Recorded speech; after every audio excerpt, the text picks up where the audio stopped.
अस्सलाम वालेकुम। आज जो हैक द बॉक्स की मशीन मैं हैक करूँगा उसका नाम है पेपर, जो कि एक इजी लिनक्स मशीन है।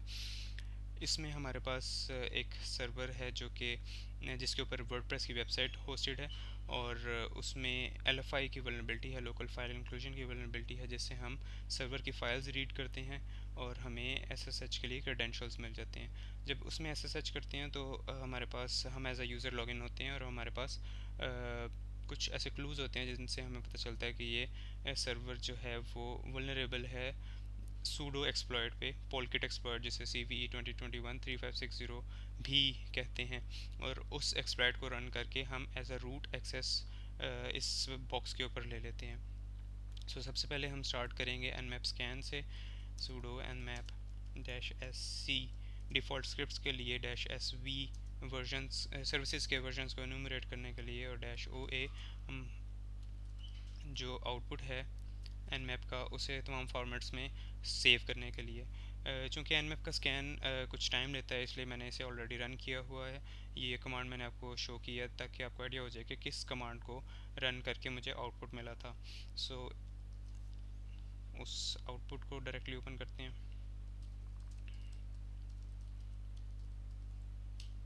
ये मेरे पास आउटपुट था nmap स्कैन का, जिससे हमें पता चलता है कि जी SSH पोर्ट ओपन है, ओपन SSH 8.0 वर्जन है SSH का, और हमारे पास वेब सर्वर है अपाचे का जो कि पोर्ट 80 पे इनेबल्ड है, और पोर्ट 443 पे भी हमारे पास अपाची का वेब सर्वर एक रन कर रहा है। जब भी कोई वेब सर्वर रन कर रहा होता है तो डेफिनेटली हम वेबसाइट ओपन करके देखते हैं कि हमारे पास किस किस्म की सर्विस वहाँ पे ओपनड है। 10.10.11.143 ये आईपी है हमारी मशीन का। हमारे पास एक टेस्ट पेज है, एक जेनेरिक टेस्ट पेज है। ऐसे सिनारियोज में बेस्ट प्रैक्टिसेस ये होती हैं कि आप डायरेक्टरी ब्रूट फोर्सिंग कर लो, जिससे आपको कुछ हिडन डायरेक्टरीज मिल जाती हैं, या आप इसके अनदर ऑप्शन इसके आप इसके जो भी रिक्वेस्ट और रिस्पॉन्स है उसको एनालाइज करो, और उसमें देखो कि आपको कुछ इंटरेस्टिंग हेडर्स मिलते हैं जिससे क्लू मिलता है वर्चुअल होस्ट का। इसमें मैं ऐसा ही करूँगा कि बर्प में जाके एनालाइज करेंगे इसके रिस्पॉन्स हेडर्स को। 10.10.11.143। यस, हमारे पास रिक्वेस्ट टारगेट में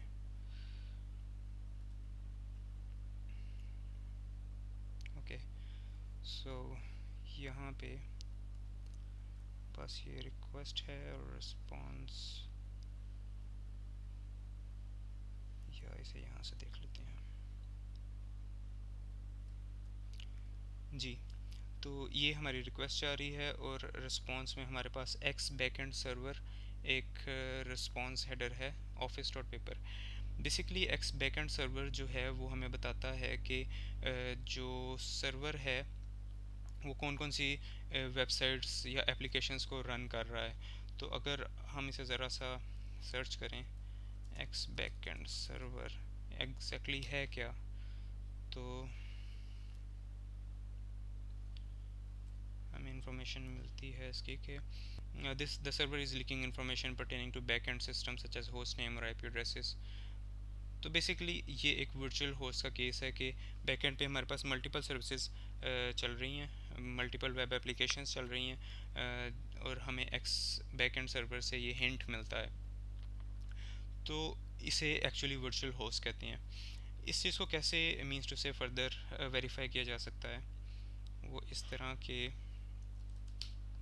हम इस वेबसाइट को रिक्वेस्ट भेजते हैं कर्ल के थ्रू, TTP 10.10.11.143। हम जो कंटेंट हमारे पास रिटर्न हो रहा है उसमें अगर हम गौर करें तो ये द CentOS प्रोजेक्ट लिखा हुआ है, और the CentOS project has nothing to do with, इसे ये वही एग्जैक्टली पेज है जो कि हमारे पास यहाँ पे ओपन हुआ है, the CentOS project has nothing to do. लेकिन वर्चुअल होस्ट बेसिकली क्या होता है? वर्चुअल होस्ट ये होता है कि एक सर्वर जो है वो मल्टीपल एप्लीकेशंस को रन करे। तो इससे हमारे पास रिसोर्सेज जो हैं वो कम यूज़ होते हैं और हम मल्टीपल वेबसाइट्स या एप्लीकेशंस को रन कर सकते हैं एक सिंगल सर्वर पे, जो कि कह लें कि कॉस्ट इफ़ेक्टिव सोल्यूशन है। तो ये काफ़ी वाइडली यूज़ होता है। अब इसको हम जब हम रिक्वेस्ट भेज रहे हैं इस सर्वर पे, तो हमारे पास ये एक डिफ़ॉल्ट पेज शो हो रहा है, लेकिन हम एक वेबसाइट को ओपन करना चाह रहे हैं। तो सर्वर को कैसे पता लगे कि हम किस वेबसाइट को ओपन करना चाह रहे हैं? वो हमें क्लू मिल रहा है यहाँ पे एक रिस्पॉन्स हेडर से, कि एक एप्लीकेशन है जिसका यूआरएल है office.paper। सो जब भी हमारे पास कोई वर्चुअल होस्ट का केस होता है, तो सर्वर जो है वो होस्ट के हेडर से, रिक्वेस्ट में होस्ट के हेडर से आइडेंटिफाई करता है कि कौन सी एप्लीकेशन को सर्व करना है। जैसे फॉर एग्जांपल यहाँ पे अगर मैं एक हेडर ऐड कर देता हूँ जिसमें मैं होस्ट के अंदर स्पेसिफाई करता हूँ office.paper, जो कि हमें यहाँ पे मेंशन्ड है office.paper। सो फिर देखते हैं कि हमारे पास रिस्पांस क्या आता है सर्वर से। तो देखें, डेफिनेटली हमारे पास रिस्पांस डिफरेंट है। मीन्स टू से हमें कोई और वेबसाइट सर्व हुई है। यहाँ पे देखें पावर्ड बाय वर्डप्रेस, और this response is different than the previous one, जो कि पहले हेडर को इंक्लूड किए बगैर हमें मिला था। तो definitely this is the case of virtual host. हम जब भी अपनी रिक्वेस्ट के अंदर होस्ट का हेडर इंक्लूड कर रहे हैं जिसमें office.paper की वैल्यू ऐड कर रहे हैं, तो हमें सर्वर को पता चल जाता है कि इस यूज़र को या इस रिक्वेस्ट को office.paper की जो एप्लीकेशन है वो सेंड करनी है हमारे हेडर के थ्रू। उसको आइडिया होता है, तो वो फिर हमें ये वाली एप्लीकेशन शो कर रहा है। जब ये वाला हेडर नहीं होता, जब ये वाला हेडर हम सेंड नहीं करते, तो बाय डिफ़ॉल्ट वो हमें सर्वर का मेन पेज या डिफ़ॉल्ट पेज शो करता है। अब क्वेश्चन ये राइज होता है कि इस हेडर को हम ब्राउज़र में कैसे सेंड करें, रिक्वेस्ट के साथ कैसे सेंड करें कि ये ऑटोमेटिकली सेंड हो जाए और हमें बार बार कर्ल की रिक्वेस्ट ना करनी पड़े, और हम इस रिक्वेस्ट को ब्राउज़र के अंदर देखना चाह रहे हैं। तो इसका आसान सोल्यूशन ये है कि हम इस वैल्यू को etc होस्ट फाइल में ऐड कर दें।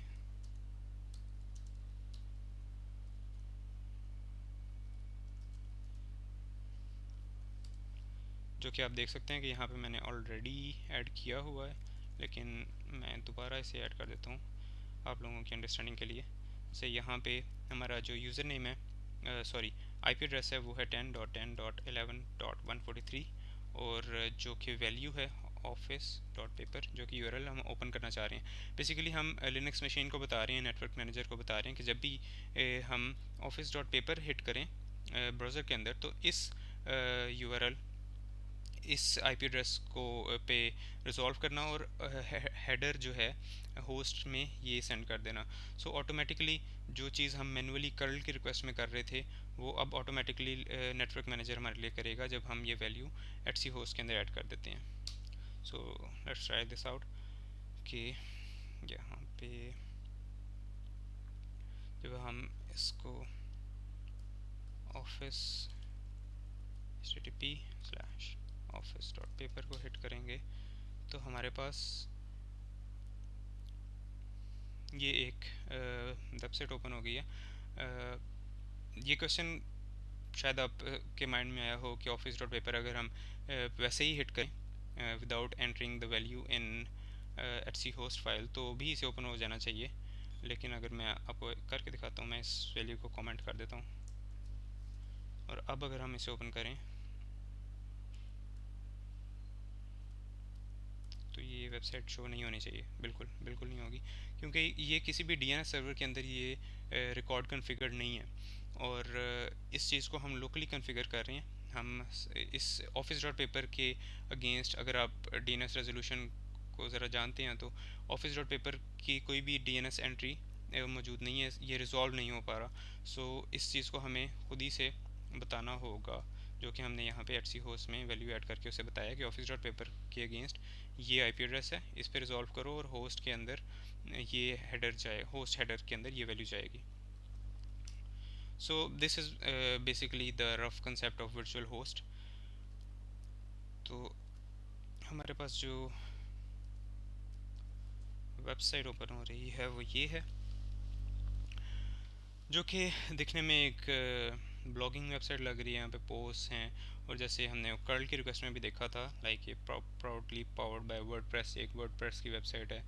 और इसे रिकमेंडेड ये होता है कि आप, ये एक्सटेंशन मैंने डाउनलोड की है, कि आप इसमें देख लें कि कौन कौन सी टेक्नोलॉजी प्रोफाइलिंग इसे कहते हैं, इस कंसेप्ट को, कि आप आइडेंटिफाई करें कि आपकी जो टारगेट है उसके ऊपर कौन कौन सी टेक्नोलॉजीज चल रही हैं।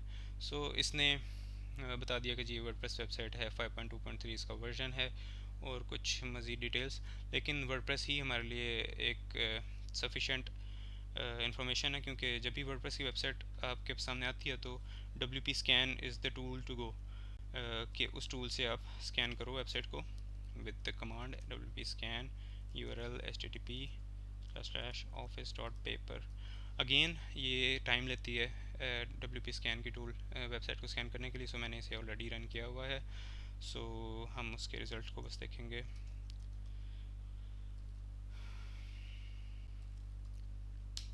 ये हमारे पास उस स्कैन का आउटपुट है।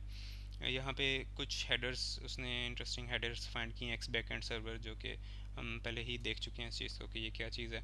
और वर्डप्रेस वर्जन उसने आइडेंटिफाई किया, जो कि वेबलाइजर से भी हमें पता चला 5.2.3 वर्जन है, जो कि इनसिक्योर है। मीन्स टू से इसके अंदर कुछ वल्नरेबिलिटीज़ हैं जो कि हमारे लिए इंटरेस्टिंग है कि हम उन वल्नरेबिलिटीज़ को एक्सप्लॉइट करें, और इस बॉक्स को वो सॉल्व करने में हमारे लिए यूज़फुल साबित होंगी। सो कुछ मज़ीद इन्फॉर्मेशन है जो कि कुड बी रेलेवेंट, लेकिन फ़िलहाल हम 5.2.3 जो वर्जन है उसकी वल्नरेबिलिटीज़ को देखेंगे। Okay, WordPress 5.2.3 vulnerabilities. हमारे पास ये कुछ वेबसाइट्स हैं, इनके रिजल्ट्स देख लेते हैं।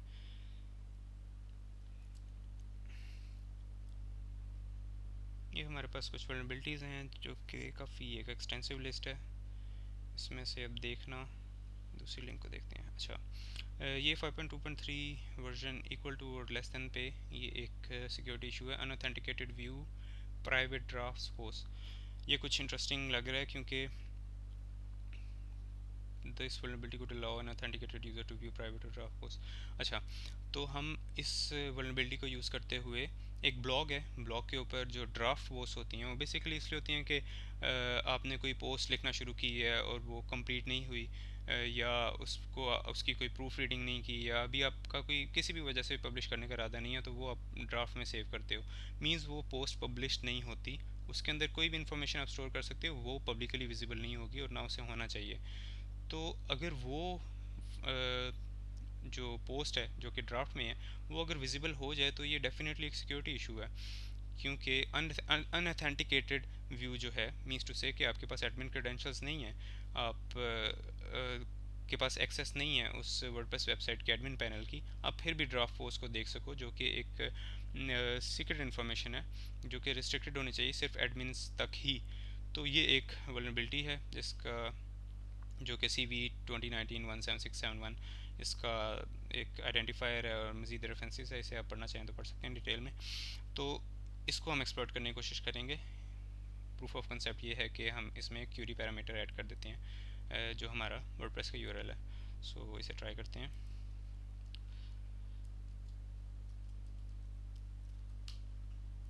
सॉरी जी, बिल्कुल।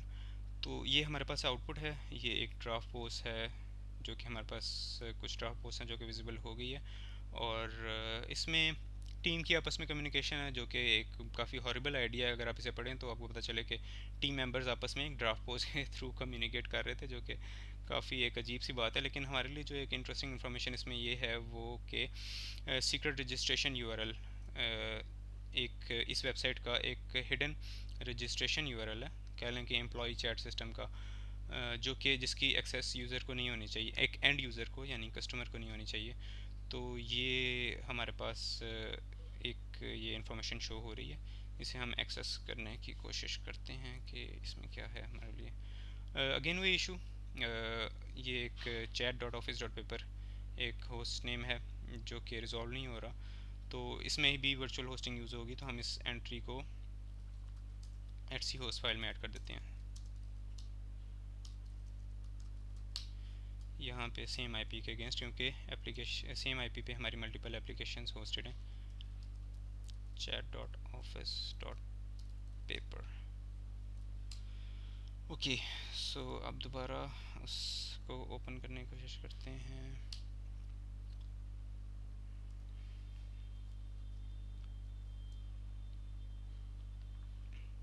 जी, अब हमारे पास ये रिजॉल्व हो गई।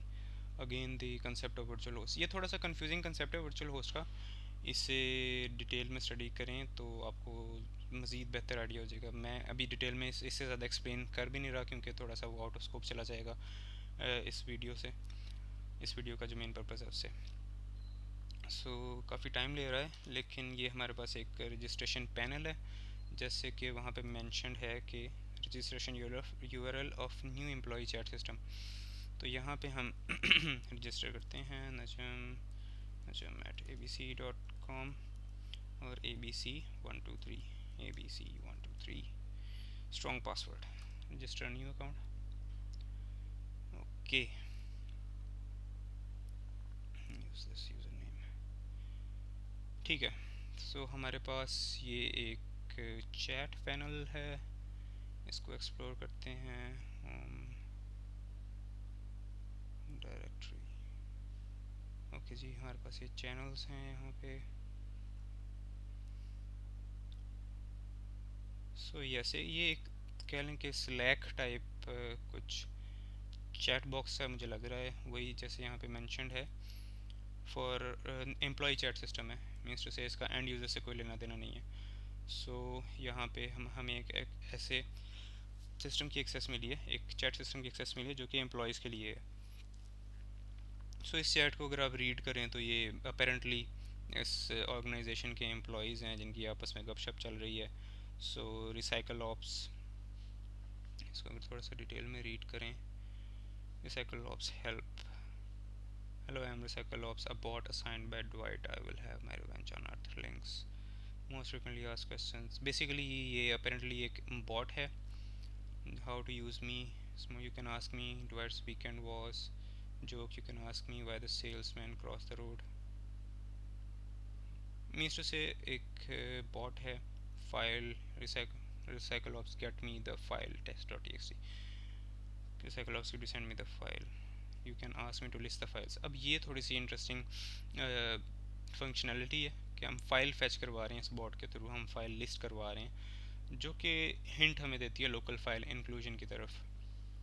तो इसमें से एक कमांड रन करके देखते हैं, this room is read only. तो यहाँ पे तो नहीं हम सेंड कर सकते, लेकिन हम इस रिसाइकल ऑप्स बॉट को डायरेक्ट मैसेज सेंड करेंगे। एक बॉट है जो कि आपकी कमांड्स के अगेंस्ट कुछ आपकी इंस्ट्रक्शंस के अगेंस्ट कुछ एक्शन परफॉर्म करता है, और ये उसने लिस्ट दी हुई है कि वो क्या क्या कर सकता है।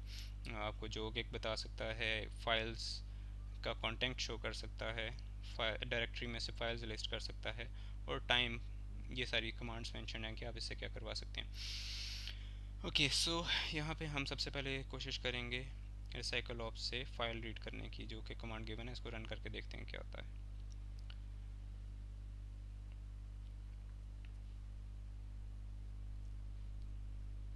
Valid user,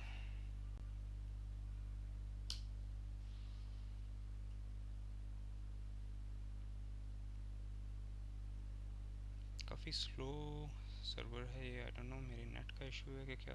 anyways, recycle ops file test.txt वही कमांड है जो वहाँ मैसेज में मेंशन थी, मैं उसे रन कर रहा हूँ। ओके, सो रिसाइकल ऑप्स फाइल test.txt ने रिटर्न किया नो सच फाइल और डायरेक्टरी। अगर आपने कभी लिनक्स यूज़ की है और तो ये लाइन ना काफ़ी जेनेरिक सी है, मीन्स टू से अगर आप कभी टर्मिनल में भी इस तरह की कोई भी कमांड रन करेंगे, जो कोई फाइल रीड करना चाहेंगे जो कि एग्जिस्ट नहीं करती, तो this error is somewhat relevant, इसी तरह का एरर शो होता है। सो यहाँ से हम कह लें कि एक हैकर सेंस कह लें, या इसे आप जो भी नाम दे लें, आइडिया हो रहा है कि जो बॉट है वो डायरेक्टली सिस्टम में से फाइल रीड कर रहा है और हमारे पास एरर थ्रो कर रहा है। यानी कि हमारे पास हम फिर इस बॉट को यूज़ करते हुए कोई भी फाइल रीड कर सकते हैं, गिवन दैट इस बॉट को वो फाइल रीड करने की परमिशन हो। सो अपेरेंटली ये लग रहा है कि ये LFI की वल्नरेबिलिटी है। सो इसे फर्दर एक्सप्लॉइट करने की कोशिश करते हैं, या पहले लिस्ट करके देखते हैं कि हम डायरेक्टली लिस्टिंग भी कर सकते हैं या नहीं। Recycle ops list, okay. So ये सेल्स की डायरेक्टरी में से हमें ये डायरेक्टरी लिस्टिंग शो कर रहा है। So this definitely is issue of local file inclusion. से फर्दर एक्सप्लॉइट करने की कोशिश करते हैं कि हम किसी और डायरेक्टरी में मूव करें। Recycle ops list, one step back जाके देखते हैं कि हमें वो क्या शो करता है। सो यस, पीछे जाके भी हमने देखा कि हमारे पास उसने डायरेक्टरी के कंटेंट को शो किया। सो यहाँ पे हमारे पास काफ़ी, ये देखें, user.txt की भी फाइल है। इसे अगर अभी हम रीड करने की कोशिश करें, recycle ops file user.txt access denied, ठीक है। चूँकि सिर्फ डिवाइड को रीड एक्सेस है, सो सिर्फ डिवाइड ही यहाँ से हमें आइडिया हो रहा है कि डिवाइड को सिर्फ रीड एक्सेस है, सो डिवाइड ही इस फाइल को रीड कर सकता है। बाकी इसमें vim info, SSH, sales, NPM, ये कुछ फाइल्स हैं, कॉन्फ़िगरेशन फाइल्स हैं किसी डायरेक्टरी में। या सबसे पहले हम यूज़र एनुमरेट करने के लिए हम देखते हैं कि हम सी पासवर्ड फाइल को रीड कर सकते हैं या नहीं। Recycle ops file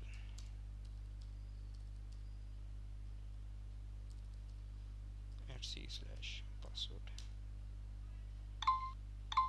okay. So या अब हमारे पास ये एक @c/password की फ़ाइल डिस्प्ले हो गई है, जिसमें हमारे पास यूज़र नेम है डवाइट, रॉकेट चैट भी है और कुछ मज़ीद सर्विसेज के यूज़र नेम हैं। सो ये हमारा एक यूज़र नेम, ये यूज़र नेम हमारे पास कैंडिडेट होगा SSH करने के लिए, यूज़र नेम डवाइट, ठीक है। सो रिसाइकल ऑप्स के थ्रू अब हम बाकी डायरेक्टरी को रीड करते हैं कि कोई इंटरेस्टिंग इन्फॉर्मेशन हमारे पास हो। Bash history, bash log out, bash RC, directory, किसी डायरेक्टरी को रीड करते हैं। हुबॉट, ये डायरेक्टरी में जाके देखते हैं। हुबॉट सर्विस की कोई कॉन्फ़िगरेशन फाइल्स हो सकती हैं। रिसाइकल ऑप्स लिस्ट हुबॉट, सो यहाँ पे हमारे पास इस सारी बोट सर्विस के नोड मॉड्यूल्स हैं, पैकेजेस हैं, और ENV फाइल है। ENV फाइल बेसिकली काफ़ी इंटरेस्टिंग होती हैं क्योंकि इनमें पासवर्ड्स होते हैं, कीज़ होती हैं, टोकन्स होते हैं। सो ये एक आमतौर पर काफ़ी अच्छी प्रैक्टिस है कि ENV फाइल्स को चेक किया जाए। सो ये रिसाइकल ऑप्स फाइल hubot/.env, सो ये एक ENV फाइल है, रिसाइकल ऑप्स चैट। ये अपेरेंटली एक पासवर्ड हमारे पास तो है पासवर्ड तो हमें मिला है। इसको हम ट्राई कर सकते हैं SSH पे, क्योंकि जैसे कि अब आइडिया हो रहा है कि डवाइट यूज़र ने ये बॉट बनाया है रिसाइकल ऑप्स, तो एक सिक्योरिटी बेस्ट प्रैक्टिस है कि आप जो पासवर्ड है वो हर सर्विस पे डिफरेंट रखो, लेकिन फॉर ईज़ यूज़र्स अक्सर जो है पासवर्ड्स को सेम ही रखते हैं डिफरेंट सर्विसेज के अक्रॉस। तो इस चीज़ का ज्यूम करते हुए कि डवाइट ने ये पासवर्ड जो है अपने अकाउंट के साथ भी एसोसिएटेड रखा हुआ है, तो हम इस पासवर्ड को SSH पे ट्राई करेंगे टू सी कि हम SSH एक्सेस हासिल कर पाते हैं कि नहीं। सो इसको हम यहाँ पे कॉपी कर लेते हैं। ये हमारे पास यूज़र नेम आ गया और ये हमारे पास पासवर्ड आ गया। सो यहाँ पे इशू सारा लोकल फाइल इंक्लूजन का था, जिसकी वजह से हमने सर्वर की फाइल्स को रीड किया, @c पासवर्ड फाइल को रीड किया, एनवायरनमेंट वेरिएबल्स को रीड किया, जिससे हमें यूज़र नेम का आइडिया हुआ और हमें पासवर्ड का भी आइडिया हुआ। सो यहाँ पे अब हम SSH करने की कोशिश करते हैं। डवाइट @10.10.11. 143।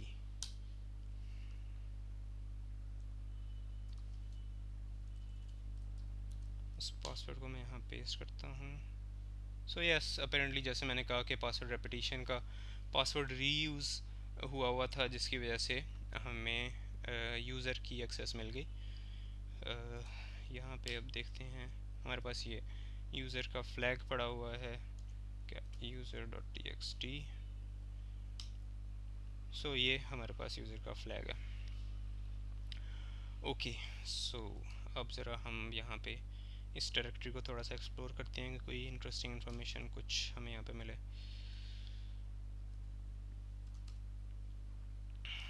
ये वही डायरेक्टरी है जो कि जो बॉट है वो लिस्टिंग जहाँ से शो कर रहा था by default. Sorry, cd bot। सो यहाँ पे हमारे पास proc फाइल है और cd scripts, coffee helps,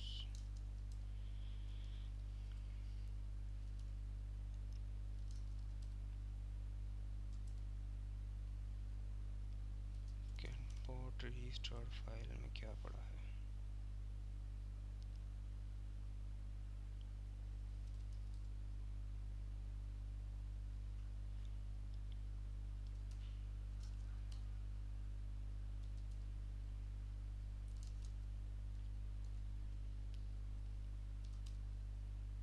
so apparently सच कोई इंटरेस्टिंग चीज़ तो नहीं नज़र आ रही यहाँ पे। cd home, cd dwight जी। तो इसके लिए फिर अब प्रिविलेज एस्केलेशन, चूँकि अब हम यूज़र हैं और हम रूट का फ्लैग गेट करना चाहते हैं एज अ यूज़र, तो हमने इस मशीन को हैक कर लिया, लेकिन to get the most privileges as a root in Linux, तो हम प्रिविलेज एस्केलेशन का कंसेप्ट यूज़ होता है, और उसके लिए एक स्क्रिप्ट है जो कि लिनपीस हम ट्राई कर सकते हैं।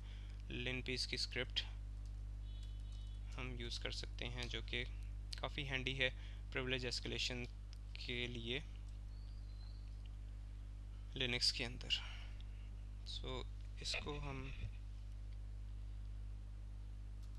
अपनी मशीन के अंदर ऐड करेंगे। उसका तरीका ये है कि हम Python server host, Python local server पे ये फ़ाइल होस्ट करेंगे सॉरी, और फिर उसे हम सेंड करेंगे अपनी टारगेट मशीन के ऊपर, वहाँ पे रन करेंगे और फिर देखेंगे कि हमें क्या आउटपुट मिलता है उससे। इसको हम cd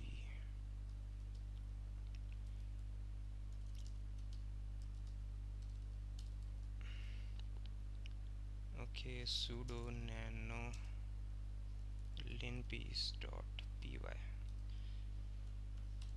यहाँ पे हम इसको पेस्ट करेंगे लिनपीस की जो हमारी स्क्रिप्ट है।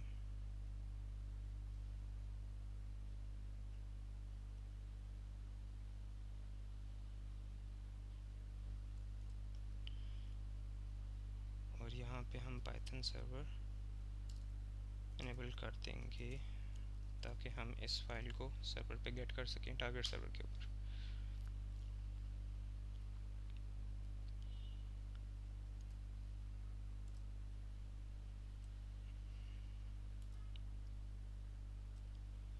ओके, सो सर्वर हमारे पास अब चल रहा है, लिनपीस की फ़ाइल हमने गेट कर ली है, और यहाँ से अब हमने इसको फेच करना है, लेकिन उसके लिए हमें अपनी आईपी देखनी है कि हमारी मशीन की आईपी क्या है, जिससे हम फाइल गेट करेंगे। 10.10.14.36, ठीक है।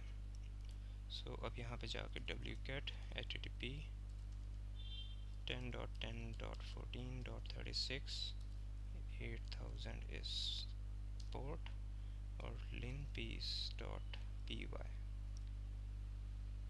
जी। तो linpiece की हमारे पास फाइल आ गई है, python3 linpiece.py। इसे ओके,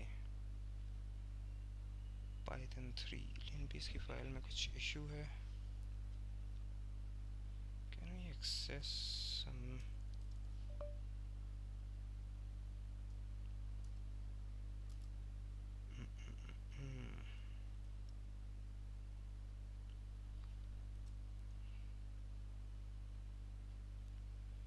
ओके, linpiece की उस फाइल में कोई इशू है, लेकिन हम यहाँ से फेच करके देखते हैं इसे। Okay,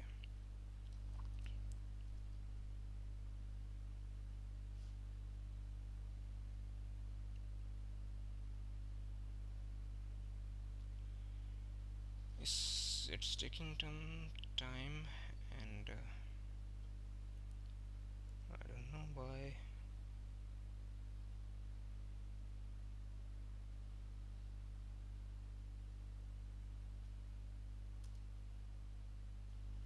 This process could not resolve post GitHub। Okay, so इस मशीन का इशू ये है कि GitHub पे ये रिजॉल्व नहीं कर पा रहा क्योंकि कुछ रिस्ट्रिक्शंस हैं इस बॉक्स के ऊपर। तो हम उसी तरह लोकली फेच करेंगे और फिर इस मशीन पे पेस्ट करेंगे उसे। shift v piece.sh।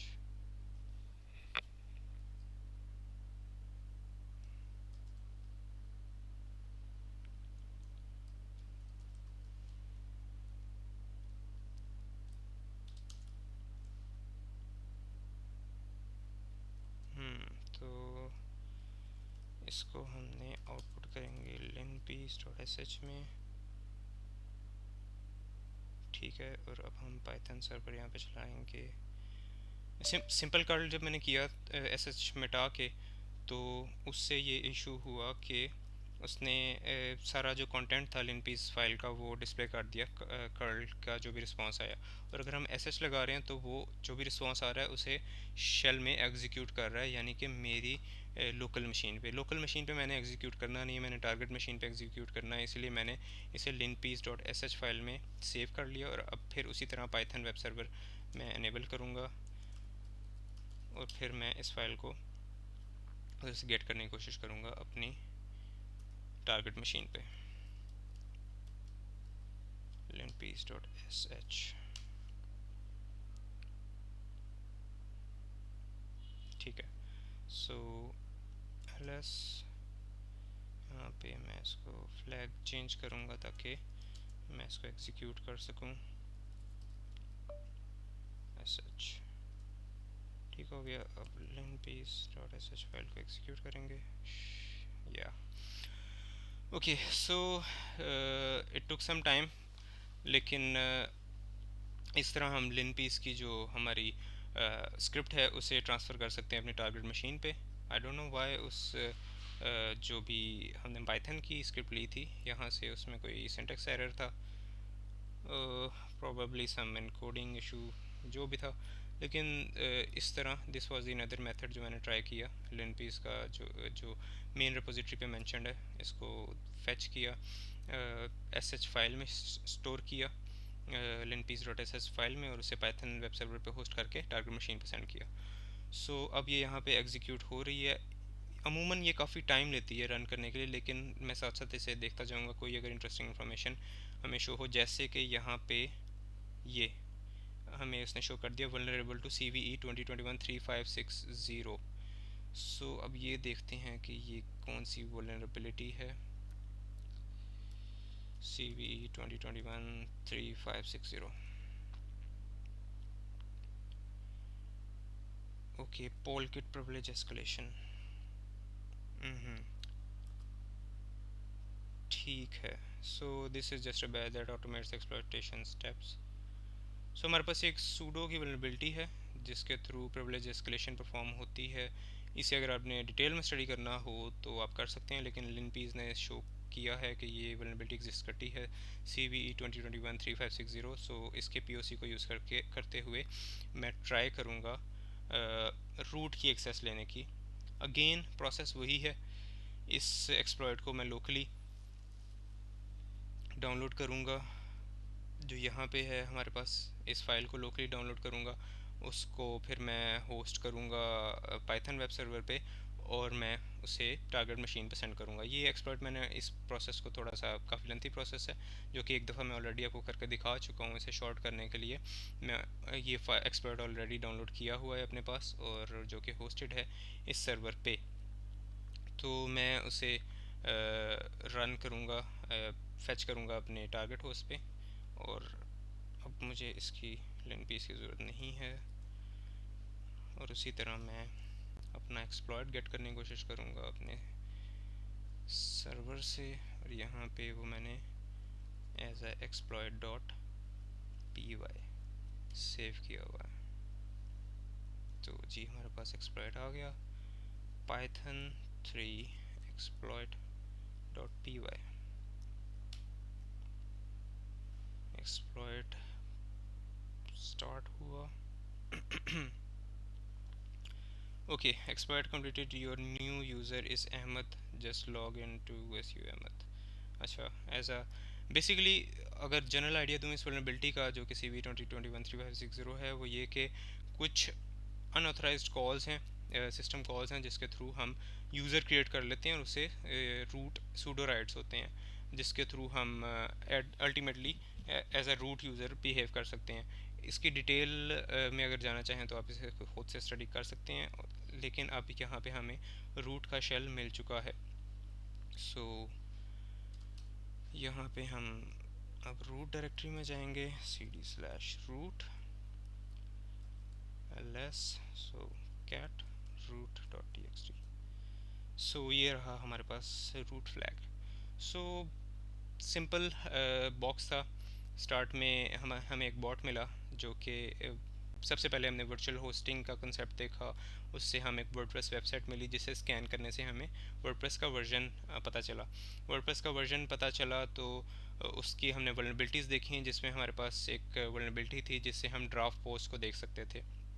Draft post में जाके हमने देखा कि हमें एक इंटरनल रजिस्ट्रेशन पैनल की एक्सेस मिली है, यूआरएल मिला है। उस यूआरएल से हमने रजिस्टर किया, जिससे हमें एक hidden chat room, slack type chat room की एक्सेस मिली, जहाँ पे हमें एक बॉट मिला जो कि LFI पे वल्नरेबल था। LFI वल्नरेबिलिटी उसमें एग्जिस्ट करती थी।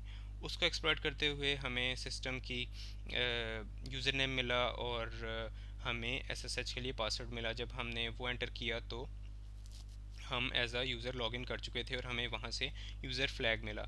और उसके बाद लिन पी कोई मैं थोड़ा सा ट्रेवर्स किया डायरेक्टरी को कि कोई इंटरेस्टिंग इन्फॉर्मेशन वहाँ से मिले, लेकिन कुछ ऐसा ख़ास कंटेंट नहीं था, इसलिए मैं लिन पीस की जो स्क्रिप्ट है, जो कि यूज़ होती है लिनक्स में प्रिविलेज एस्केलेशन के लिए, उसे डाउनलोड किया, होस्ट किया पाइथन सर्वर पे, उसे रन किया, जिससे हमें पता चला कि हमारा जो मशीन है वो वल्नरेबल है CVE 2020-3560, जो कि एक पोलकिट एक्सप्लॉइट है, जिससे हम रूट एक्सेस ले सकते हैं।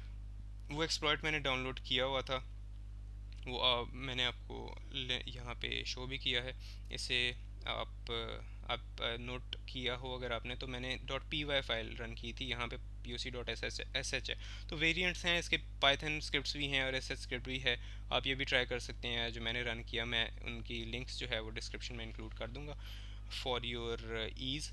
तो फिर इस एक्सप्लॉइट को रन करके हमने एक्सेस ली, रूट एक्सेस ली, और हमें जो फ्लैग है, रूट फ्लैग मिल गया।